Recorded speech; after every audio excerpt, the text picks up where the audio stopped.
बिस्मिल्लाहिर्रहमानिर्रहीम अस्सलामुअलैकुम रहमतुल्लाह। 27वीं आईनी तरमीम तो पास हो गई कौमी असम्बली से भी सेनेट से भी, लेकिन तारीख में पहली बार ये मार्का करते हुए तमाम के तमाम सेनेट के मेंबरान और तमाम के तमाम कौमी असम्बली के मेंबरान को शर्मिंदगी का सामना करना पड़ा। यानी अफसरदगी के आलम में शर्मिंदा वो फिरते नज़र आए और उसके ऊपर बाकायदा तौर पर लोगों ने रिपोर्ट किया है और बताया है कि पाकिस्तान की तारीख में देखिए एक सहाफ़ी की जानिब से बहुत बड़ा दावा किया गया, बहुत बड़ा। उन्होंने असल में ये जो इनके हालात हैं, इनकी जो सिचुएशन है या इनका जो हाल अहवाल है, उनके चेहरों से नज़र आ रहा था। जो नून लीग पीपल्स पार्टी वाले जितने भी कौमी असम्बली के मेंबरान और सेनेट के मेंबरान, उनके चेहरों से, उनकी शक्लों से 12 बजे हुए थे। नज़र आ रहा था कि किस अफसरदगी के आलम में, अफसरदगी के साथ, शर्मिंदगी के साथ इन्हें ये तरमीम पास करना पड़ी। और ये किस तरीके से इन्होंने अपने दिल पर पत्थर रख के भारी दिल के साथ इस तरमीम को पास किया, जिसको ये किसी सूरत नहीं करना चाहते। इसका इलाज भी था, लेकिन इन लोगों ने उसका इलाज नहीं किया। उल्टा इस तरमीम के हक़ में वोट दे के इसको पास करके हमेशा के लिए तारीख़ के अंदर बदतरीन किरदार के तौर पर ये जाने जाएंगे, हमेशा के लिए। तो इन्होंने इसको तरजीह दी। अगर ये वहाँ से इस्तीफ़ा देते, रिज़ाइन करते, इमरान खान के पास पहुँचते और पूरी कौमी असम्बली, पूरी खैबर पख्तूनख्वा की असम्बली, तमाम के तमाम लोग, आप देखें PTI के एक सेनेटर ने इमरान खान के साथ गद्दारी कर दी, बगावत कर दी, सैफुल्लाह अबड़ो, उसने इस्तीफ़ा दे दिया। अगले दिन दोबारा से उसने तरमीम के ऊपर वोट डलवा दिया। यानी पाकिस्तान के अंदर जो खिलवाड़ हो रहा है वो पाकिस्तान में ही हो सकता है, किसी और मुल्क के अंदर नहीं हो सकता। अब हुआ कि पूरा सीन आपने समझना, पूरा सीन ये जो 27वीं आईनी तरमीम और उसके बाद 28वीं आईनी तरमीम ये जो की जा रही है, एक चीज़ आपने जहन में रखनी है, इस चीज़ को आपने जहन में रखना है कि इसका आवाम से कोई ताल्लुक़ वास्ता नहीं, आवाम से इसका कोई सरोकार नहीं, आवाम के साथ इसका कोई लेना देना नहीं। ये सिर्फ ताकत के अंदर बैठे हुए, इक़्तिदार के अंदर बैठे हुए चंद तकरीबन को 8 से 10 अफराद के दरमियान ये तरमीम और उनके इक़्तिदार, उनकी ताकत, उनकी पावर, उनकी अथॉरिटी का मामला है और उनके दरमियान ही ये सारी तरमीम घूम रही है। इसके अलावा इससे आवाम का कोई लेना देना नहीं, ये पहली बात। अब आ जाए जो सहाफ़ियों की जानिब से दावा किया गया, उनकी जानिब से जो क्लेम किया गया, उनके मतलब जो कौमी असम्बली के मेंबरान और सेनेट के मेंबरान, सहाफ़ी ने ये बात की कि मैं पिछले तकरीबन कोई 30-40 साल से या 15-20 साल से ये पार्लियामेंट को, कौमी असम्बली को और सेनेट को कवर कर रहा हूँ, लेकिन आज तक ऐसा नहीं हुआ। देखिए ये नवाज़ शरीफ की वहाँ पर आमद, नवाज़ शरीफ का आना, फिर उसके बाद नवाज़ शरीफ का जाना, उसकी शक्ल देख के, शहबाज शरीफ का आसिफ अली ज़रदारी के मुतालिक राना सनाउल्लाह का स्टेटमेंट, बयान कि वो उसे अब सियासत ख़त्म करनी पड़ेगी, सियासत से दस्तबरदार होना पड़ेगा। ये तरमीम होने के बाद भी आपस में लड़ेंगे और ये इसी तरह से लड़ेंगे, ये आपस में लड़ेंगे, मरेंगे।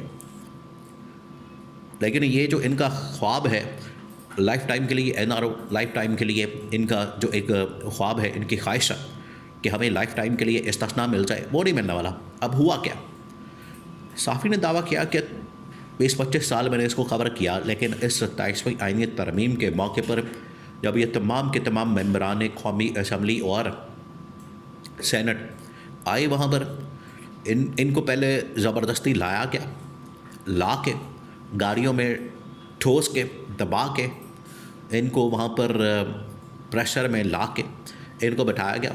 एक तो शख्स के बारे में ये रिपोर्ट आई, उसको वेंटिलेटर से उठा के ले आए। आप अंदाज़ा करें कि एक शख्स को वेंटिलेटर से उठा के तो यहाँ पर ले आए कि उसका भी वोट डलवा दें, कब ना पड़ जाए, और बंदा वेंटिलेटर पर पड़ा हुआ है। यानी इनको किसी चीज़ की फ़िक्र नहीं। सेनेटर इरफान सिद्दीकी की वफ़ात की ख़बर इसलिए रोकनी पड़ गई 2 दिन तक कि कहीं खलल ना पड़ जाए हमारी तरमीम की कार्रवाई के अंदर।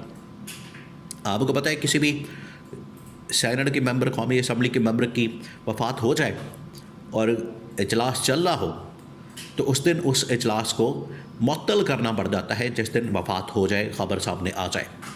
तो इन्होंने 2 दिन तक ख़बर को दबा के रखा। क्यों?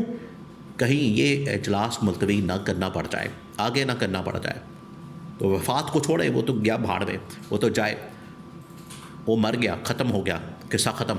लेकिन उसकी ख़बर की वजह से हमारा ये जो इजलास और वारदात और कार्रवाई जो है वो नहीं रुकनी चाहिए। तो इन्होंने 2 दिन तक रोक के रखा और ख़बर आने के बाद भी इन्होंने मुअत्तल नहीं किया, ये भी रवायत तोड़ दी। अब उस सहाफ़ी ने कहा कि वहाँ पर जो एमएनए और सेनेटर्स मैंने देखे हैं, उनके चेहरों के ऊपर, शक्लों के ऊपर 12 बजे हुए, अफसरदगी, शर्मिंदगी, आंखें नहीं मिला पा रहे, बात नहीं कर पा रहे और कह रहे हैं कि हमने आज ये दिन देखना था और बड़े ही भारी दिल के साथ दिल पर पत्थर रख के हमने इस तरमीम को सपोर्ट किया, इसको वोट दिया। तो पहली बात यह है कि ये सारे फॉर्म 47 के ये जाली किस्म का ड्रामा ये करने की ज़रूरत नहीं। आप अगर फॉर्म 47 पर ना आते, आप अपनी आज़ादी के साथ आते, अवाम के वोट के साथ आते, फॉर्म 45 के ऊपर आते, ना कि 47 के ऊपर, तो आपकी बात आज सुनी जाती, आपकी बात को माना जाता, वज़न दिया जाता, आपसे मशवरा किया जाता, आपसे पूछा जाता। इनको तो पूछा भी नहीं गया, इनके सामने तो तरमीम ही नहीं रखी गई, इनको तो बताया भी नहीं गया, इनको तो इस हवाले से आगाह भी नहीं किया गया और छुप छुपा के तरमीम कर ली गई। इनको तो कानो कान ख़बर भी नहीं हुई, इन्हें तो अंदाज़ा ही नहीं हुआ कि क्या आ रहा है, क्या नहीं आ रहा, तरमीम के अंदर है क्या, मुसवदा क्या, ड्राफ्ट क्या, शेक कौन सी, आर्टिकल कौन सा है, उसके अंदर है क्या, अवाम के लिए क्या। और उन्होंने कहा कि हम तो जाते हैं अवाम के अंदर, हम तो जाते हैं अपने हलकों के अंदर, सियासत करते हैं हलके की, अवाम हमें पूछ रहे, कोई फ़ोन करके, कोई व्हाट्सएप करके, कोई मैसेज करके, कोई वैसी हलके के अंदर मौजूद था कि तरमीम आ रही है, कि हमारे लिए कोई तरमीम आ रही है, कोई महंगाई ख़त्म करने के लिए, बेरोज़गारी ख़त्म करने के लिए, मुल्क में इस्तेहकाम के लिए, दहशतगर्दी ख़त्म करने के लिए कोई तरमीम आ रही है कि नहीं आ रही। ये है इनकी हालत। यहाँ से आप इसका अंदाज़ा कर सकते हैं कि किस तरीके से कौमी असम्बली को, सेनेट को, पूरी की पूरी पार्लियामेंट को यरगमाल बना दिया गया और इनको एक रबर स्टैम्प के तौर पर, और इसी तरीके से इन्होंने सुप्रीम कोर्ट पाकिस्तान का हाल करके, तबाह बर्बाद करके और उसको मातहत गवर्नमेंट का इदारा मुलाजिम बना दिया गया। ये है टोटल औकात इस तरमीम की, जो 27वीं आईनी तरमीम और उसके बाद 28वीं आईनी तरमीम, उसके बाद ये जितनी मर्जी तरमीमें करते फिरे। अब ये इनके हाथ लग गई है, बंदर के हाथ में माचिस लग गई है, अब जो मर्जा करता फिर पूरा जंगल छाड़ देगा। वो ये कर रहे हैं कि इनके हाथ से अब कोई चीज़ नहीं बच रही, इनके शर से और इनकी माचिस से, इनकी आग से ये तबाही और बर्बादी फिरने पर तुले हैं और वो करते चले जा रहे हैं।